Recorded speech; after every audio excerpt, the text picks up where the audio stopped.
This is a story about a world obsessed with stuff. It's a story about a system in crisis. We're trashing the planet, we're trashing each other, and we're not even having fun.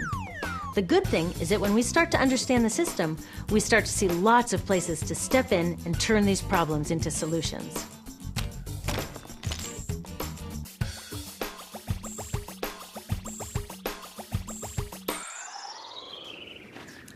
The other day, I couldn't find my computer charger.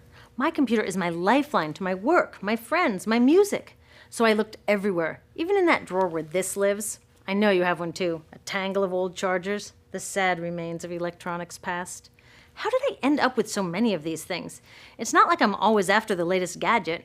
My old devices broke or became so obsolete I couldn't use them anymore. And not one of these old chargers fits my computer. Ugh! This isn't just bad luck. It's bad design. I call it design for the dump. Design for the dump sounds crazy, right? But when you're trying to sell lots of stuff, it makes perfect sense. It's a key strategy of the companies that make our electronics. In fact, it's a key part of our whole unsustainable materials economy. Design for the dump means making stuff to be thrown away quickly. Today's electronics are hard to upgrade, easy to break, and impractical to repair. My DVD player broke and I took it to a shop to get fixed. The repair guy wanted $50 just to look at it. A new one at Target cost $39. In the 1960s, Gordon Moore, the giant brain and semiconductor pioneer, predicted that electronics designers could double processor speed every 18 months. So far, he's been right. This is called Moore's Law. But somehow, the bosses of these genius designers got it all twisted up. They seem to think that Moore's Law means every 18 months we have to throw out our old electronics and buy more. Problem is, the 18 months that we use these things are just a blip in their entire life cycle. And that's where these dump designers aren't just causing a pain in our wallets, they're causing a global toxic emergency. You see, electronics start where most stuff starts, in mines and factories. Many of our gadgets are made from 1,000 different materials, shipped from around the world to assembly plants. There, workers turn them into products using loads of toxic chemicals like PVC, mercury, solvents, and flame retardants. Today, this usually happens in far-off places that are hard to monitor, but it used to happen near my home in Silicon Valley, which, thanks to the electronics industry, is one of the most poisoned communities in the US.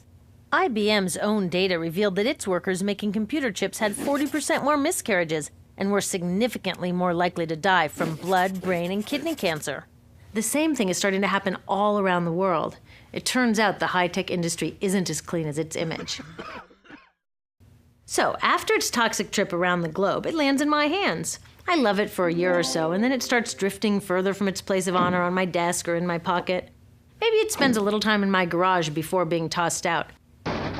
And that brings us to disposal, which we think of as the end of its life. But really, it's just moved on to become part of the mountains of e-waste we make every year. Remember how these devices were packed with toxic chemicals? Well, there's a simple rule of production. Toxics in, toxics out. Computers, cell phones, TVs, all this stuff is just waiting to release all their toxics when we throw them away. Some of them are slowly releasing this stuff even while we're using them. You know those fat old TVs that people are chucking for high-def flat screens? They each have about 5 pounds of lead in them. Lead, as in lead poisoning. So, almost all of this e-waste either goes from my garage to a landfill, or it gets shipped overseas to the garage workshop of some guy in Guiyu, China, whose job it is to recycle it. I've visited a bunch of these so-called recycling operations. Workers without protective gear sit on the ground, smashing open electronics to recover the valuable metals inside and chucking or burning the parts that no one will pay them for. So while I'm on to my next gadget, my last gadget is off poisoning families in Guiyu or India or Nigeria. Each year, we make 25 million tons of e-waste, which gets dumped, burned, or recycled. And most recycling is anything but green. So are the geniuses who design these electronics actually evil geniuses? I don't think so, because the problems they're creating are well hidden even from them.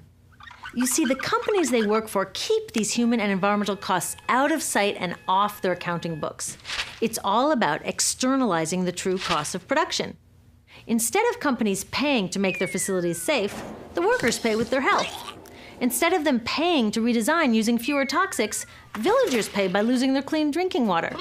Externalizing costs allow companies to keep designing for the dump. They get the profits and everyone else pays. When we go along with it, it's like we're looking at this toxic mess and saying to companies, you made it, but we'll deal with it.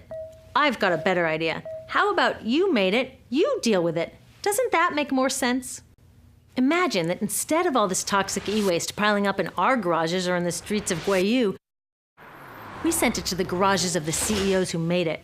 You can bet that they'd be on the phone to their designers pretty fast demanding they stop designing for the dump.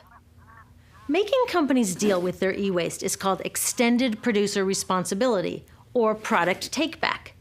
If all these old gadgets were their problem, it would be cheaper for them to just design them longer lasting, less toxic, and more recyclable in the first place.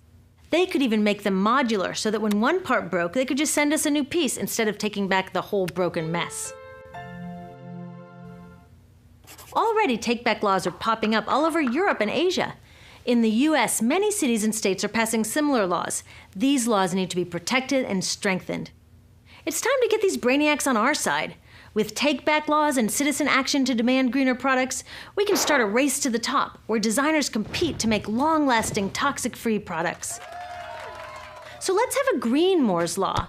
How about the use of toxic chemicals will be cut in half every 18 months? The number of workers poisoned will decline at an even faster rate. We need to give these designers a challenge they can rise to and do what they do best: innovate. Already, some of them are realizing they're too smart to be dump designers and are figuring out how to make computers without PVC or toxic flame retardants. Good job, guys. But we can do even more. When we take our e-waste to recyclers, we can make sure they don't export it to developing countries. And when we do need to buy new gadgets, we can choose greener products.